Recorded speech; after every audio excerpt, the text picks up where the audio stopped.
Avec le pape François, les pèlerins actuellement en Terre Sainte prient pour la paix.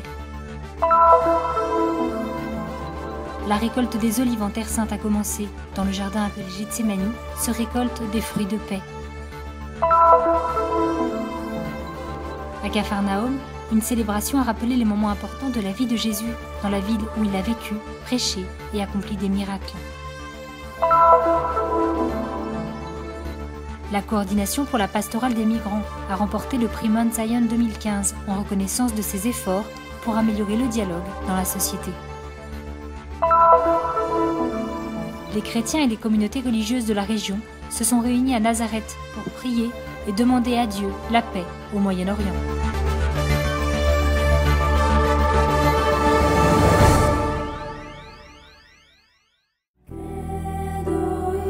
En ce moment, il faut beaucoup de courage et beaucoup de force d'âme pour dire non à la haine et à la vengeance et accomplir des gestes de paix. Telles sont les paroles prononcées par le pape François au cours de l'Angélus de dimanche dernier, le 18 octobre.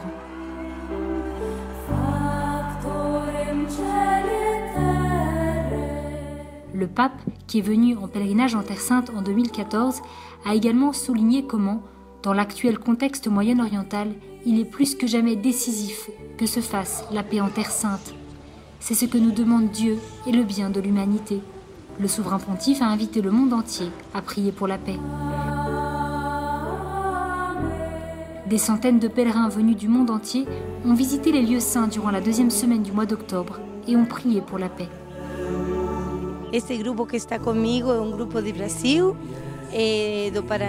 Ce groupe vient de Paraná, du Brésil, et ensemble nous prions beaucoup pour la paix. Nous avons prié le chapelet pour la paix aujourd'hui, nous allons prier l'heure sainte à Gethsémani également pour cela, et toutes les messes que nous célébrons sont à cette intention.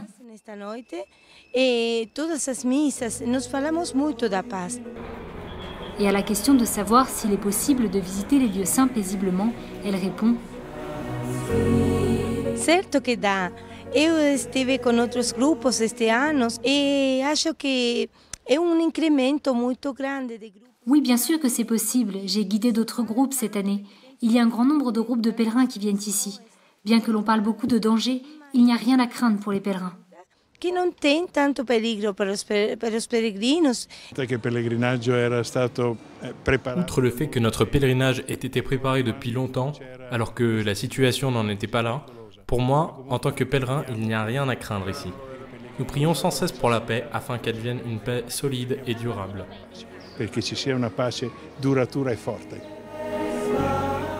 Les groupes se croisent et dans les rues de la ville sainte s'arrêtent pour prendre des photos, mais surtout pour prier. A nossa experiência aqui na Terra Santa tem sido muito bonita nesses dias. Nous avons vécu quelque chose de très beau ces jours-ci. Dans ma communauté, beaucoup de gens m'interrogent sur l'insécurité en Terre Sainte. On m'a demandé « Mais père, ne voyez-vous pas les conflits qu'ils nous montrent à la télévision ?» Mais j'ai l'impression, en étant ici aujourd'hui, que c'est complètement différent de ce que nous voyons dans les nouvelles. L'expérience que nous faisons est au-delà de nos espérances et nous rentrons chez nous renouvelés. A nossa experiência é das melhores possíveis e nós vamos voltar para casa completamente renovados.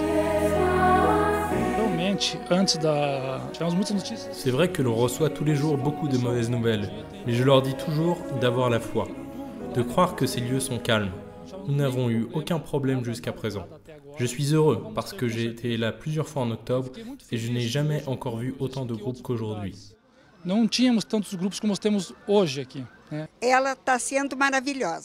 Ce fut un merveilleux pèlerinage. C'est la 10e fois que je viens ici. Et ça, c'est l'appareil photo avec lequel je prends tout ce qui est beau sur cette terre. Et je n'ai rien pris qui montrerait une quelconque violence.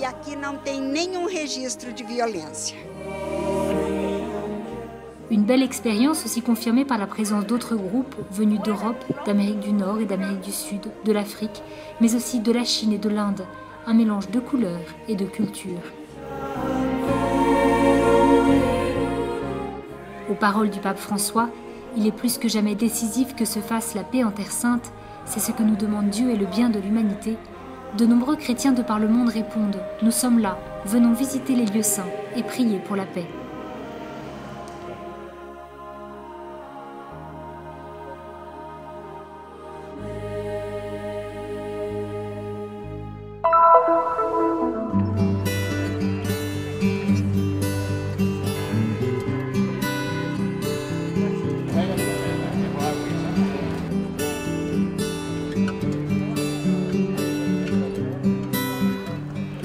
L'époque de la récolte des olives en Terre Sainte est arrivée, et au pied du mont des Oliviers, ce rite n'est pas méconnu. Comme le veut la tradition, et comme ils le font depuis des années, les frères gardiens du jardin sacré où Jésus a prié pendant la nuit du Jeudi Saint ont cette année encore invité la population locale et des bénévoles à passer quelques heures ou toute une journée pour récolter ce fruit hautement symbolique. Nous sommes heureux de voir que tant de personnes ont répondu à l'appel que nous avons lancé il y a quelques jours. On ressent le besoin de changer d'air et de se rassembler autour du Seigneur, surtout.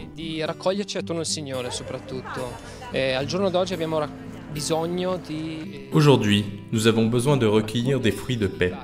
Comment pouvons-nous y arriver? En nous retrouvant autour du Seigneur, en posant les mêmes actes que ceux qu'il a posés il y a plus de 2000 ans. Le mont des Oliviers a toujours été le mont des Oliviers parce qu'il y avait ici des oliviers. Et la récolte a toujours eu lieu. Nombreux sont ceux qui ont accepté cette invitation, malgré le climat de tension régnant dans la ville sainte. 15 nationalités différentes, de tout âge et origine, pour montrer, comme l'a souligné le Père Diego, que le Seigneur nous rassemble tous, comme une seule famille. Récolter les olives avec de nombreux autres frères et sœurs est une véritable émotion, parce que le Seigneur ici a souffert, pleuré et s'est remis au Père. Il a ouvert la voie et nous pouvons le faire à notre tour. Il s'agit d'un geste de paix, d'un désir de paix. Surtout en cette période de tension où on sent que la paix n'est pas vraiment à portée de main et que la paix semble assez loin même.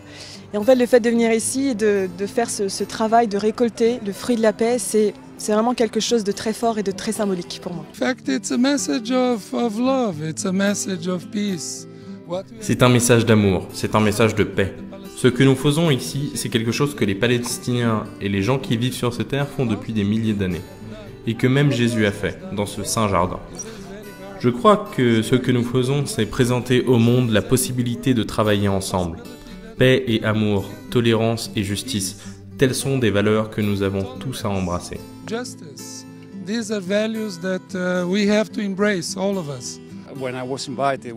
Lorsqu'ils m'ont invité, j'ai accepté avec bonheur et gaieté de cœur pour tout ce que représente Gethsemane.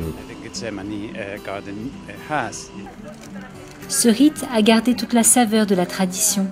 La récolte des fruits des 300 oliviers du jardin qui a vu pleurer Jésus avant sa condamnation se poursuivra dans les prochaines semaines. Ce matin, dans l'introduction, j'ai rappelé comment les verbes récolter et rassembler sont des verbes riches de sens ici, selon notre tradition. Jésus a dit à plusieurs reprises « Combien de fois ai-je voulu vous rappeler, comme la poule rassemble ses poussins sous ses ailes ?» C'est très beau, car c'est une prière, une parole actuelle. Jésus ici nous rassemble et nous demande d'être disponibles pour se rassembler autour de lui. Demandons au Seigneur qu'en récoltant les olives, nous soyons rassemblés autour de lui.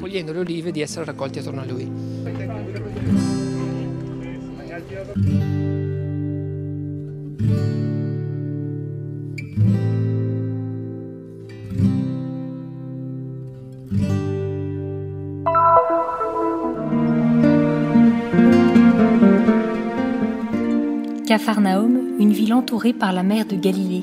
Depuis 2000 ans, beaucoup d'eau s'est écoulée ici, mais la ville se souvient encore des épisodes de la vie d'un homme qui a changé le cours de l'humanité. Après avoir appris que Jean-Baptiste avait été arrêté, Jésus quitta Nazareth et vint habiter dans cette ville. Selon les évangélistes, c'est ici qu'il commença à parler de la conversion et à annoncer que le royaume des cieux était tout proche. Le 3e samedi d'octobre, une célébration eucharistique a commémoré la présence de Jésus en ce lieu, sa prédication et les miracles qui sont arrivés ici. Près de la moitié de l'évangile est concentré à Capharnaüm. Jésus a exercé son ministère à Capharnaüm et dans la région du lac. C'est le lieu de son discours eucharistique et de ses miracles. La maison de Jésus était la maison de Pierre. Ainsi, être ici, c'est commémorer l'entrée de Jésus à Capharnaüm et c'est également commémorer une grande partie du ministère de Jésus en Galilée. Sur les rives du lac de Génézareth, la lecture de l'évangile de Marc a rappelé comment Jésus est entré dans cette ville. Ils sont sortis en procession en chantant et en marchant sur les pas du Maître, dans les rues où il a marché si souvent et où il a appelé ses disciples à le suivre, pardonner les péchés et guérir les malades.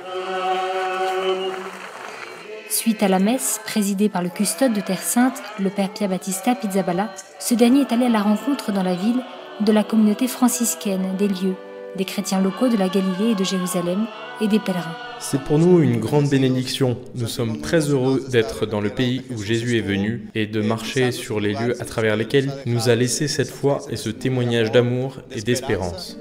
La ville, qui pendant des siècles resta cachée sous terre, a été mise en lumière par les fouilles réalisées par la custodie de Terre Sainte, lesquelles ont permis de découvrir les ruines de lieux importants tels que la maison de l'apôtre Pierre et la synagogue où Jésus a prononcé le discours sur le pain de vie. C'est une expérience merveilleuse parce que marcher sur les pas de Jésus me renouvelle dans ma vocation. C'est quelque chose que vous ne pouvez pas expliquer avec des mots. C'est une joie vraiment immense. Une joie qui nourrit beaucoup spirituellement et qui nous donne la force de continuer.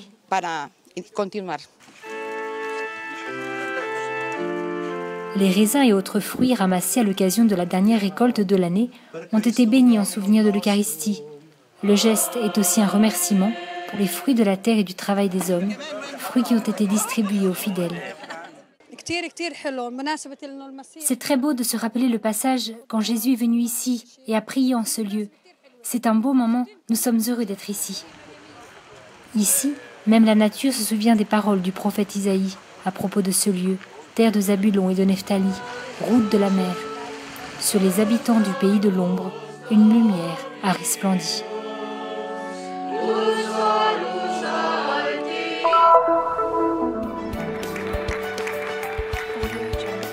Un tonnerre d'applaudissements a rempli la basilique de la Dormition à Jérusalem lors de la remise du Mount Zion Award 2015 à la coordination pour la pastorale des migrants. Je crois que le but de ce prix est de promouvoir une meilleure compréhension des différents groupes religieux, des différentes cultures religieuses et de ce qui s'ensuit. Et c'est un geste de reconnaissance pour le merveilleux travail accompli auprès des migrants. Le Mount Zion Award pour la réconciliation a été fondé en 1986 par Willem Salberg, un prêtre catholique, et fut décerné pour la première fois en 1987 à ceux qui avaient besoin de l'appui du public. Ce prix est destiné à être décerné non à des institutions, mais à des individus et à des groupes qui ont besoin de financement ou de soutien du gouvernement dans leur travail de réconciliation et d'amitié. Nous nous efforçons de donner ce prix aux personnes qui ont apporté leur contribution pour rendre concrète la compréhension et l'amitié entre les cultures et les religions. Le prix cette année a été décerné à la coordination pour la pastorale des migrants, en raison de ses efforts pour améliorer le dialogue dans la société, pour le travail accompli auprès de ceux qui ont quitté leur pays, ainsi que pour avoir contribué à briser les barrières culturelles et religieuses. Nous avons été très honorés qu'ils pensent à nous. Et je pense que cela arrive dans un contexte très intéressant puisqu'il s'agit d'un prix décerné pour avoir contribué au dialogue. Nous avons réalisé combien l'Église dans ce pays est impliquée dans le dialogue et surtout comment les migrants vivent un dialogue quotidien, non pas un dialogue théologique ou philosophique, mais le véritable dialogue de la vie quotidienne, en particulier auprès des faibles de la société, notamment les personnes âgées, les malades, les handicapés. Et nous voyons comment ces migrants arrivent ici avec une foi très forte, avec leur croix, avec leurs icônes, leurs prières, leurs chapelets, comment ils prennent soin des Juifs, de ceux dont ils s'occupent. Bien sûr, cela crée autant d'occasions d'apprendre à se connaître les uns les autres, et je suis très heureux que le prix Mount Zion nous ait été décerné, en reconnaissance de tous les efforts que nous avons fournis pour améliorer le dialogue dans ce pays.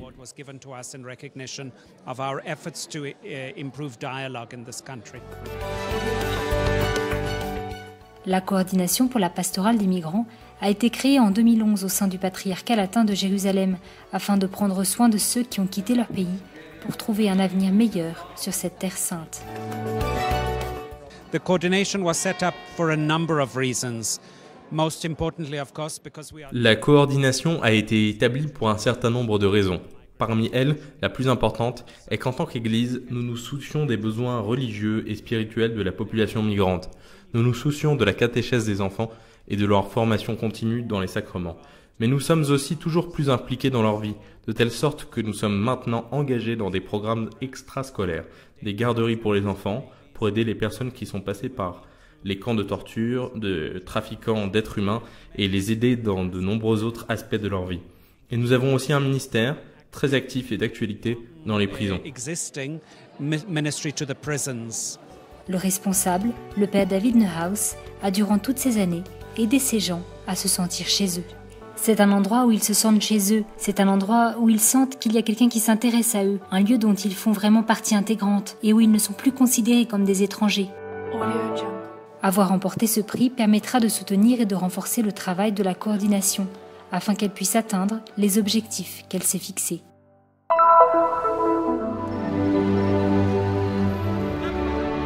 Dans un contexte de conflits et de murs venant séparer les peuples, les chrétiens de Terre Sainte ont uni leurs forces et s'en sont remis à une arme non violente, la prière. Notre but est de prier pour la paix parce que nous avons besoin de la paix et les gens souffrent beaucoup. Face aux récentes tensions répandues dans tout le Moyen-Orient, les communautés catholiques et les chrétiens locaux se sont réunis au siège de la communauté du Chemin Neuf à Nazareth pour prier. Cette initiative, c'est que nous avons la certitude que c'est dans la prière en fait que ce conflit se résoudra, que nous devons rester campés dans cette prière, campés dans la confiance que le Seigneur est présent dans cette douloureuse expérience, dans cette douloureuse histoire, que la force de sa résurrection est présente. Après le temps de prière, les participants ont regardé un documentaire sur la chute du mur qui divisait l'Allemagne dans les années 60 jusqu'à 1989. Ils ont également vu, à cette occasion, la manifestation de foi qui a entouré ce moment difficile de l'histoire. Chrétiens catholiques et protestants avaient embrassé à l'époque celle qui fut nommée la Révolution pacifique, une manifestation non violente qui a conduit à la chute du mur de Berlin. Le peuple allemand s'est retrouvé à nouveau après 28 ans de séparation. Ça a été très positif de voir que le mur est tombé non par la violence, mais par la puissance de la prière. Et si cela est arrivé en Allemagne, cela peut aussi arriver en Terre Sainte. Ensuite, un débat a été ouvert sur l'un des sujets les plus brûlants au monde, la paix au Moyen-Orient. Pas besoin de dire à tout le monde de faire la paix. Je suis de l'idée qu'il suffit de commencer en partant de choses simples et d'accomplir ces choses simples qui mènent à l'amour. Jésus nous a demandé d'être un pour accepter et aimer les autres. Quand amour et miséricorde se rencontreront, les deux parties seront en mesure de briser le mur et deux nations vivront ensemble sur une même terre. Même si l'initiative pourrait sembler minime face à la complexité de la situation de la région, ces personnes continuent de croire en la mission à laquelle elles ont été appelées. Les chrétiens et les consacrés sont vraiment appelés à avoir de l'espérance, à être des hommes et des femmes d'espérance. Cela ne signifie pas vivre dans l'illusion ou nier les problèmes, mais cela veut dire que le Seigneur est vainqueur. Mas quer dizer que o Senhor tem a vitória.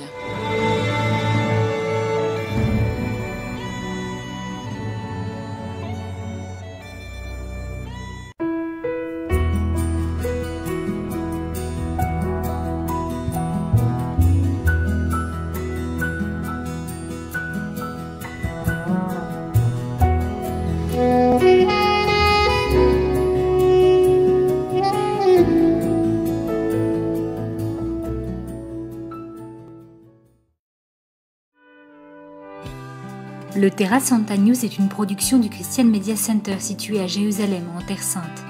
Pour plus d'informations à propos du Terra Santa News et du Christian Media Center, vous pouvez consulter notre site web en bas de cet écran.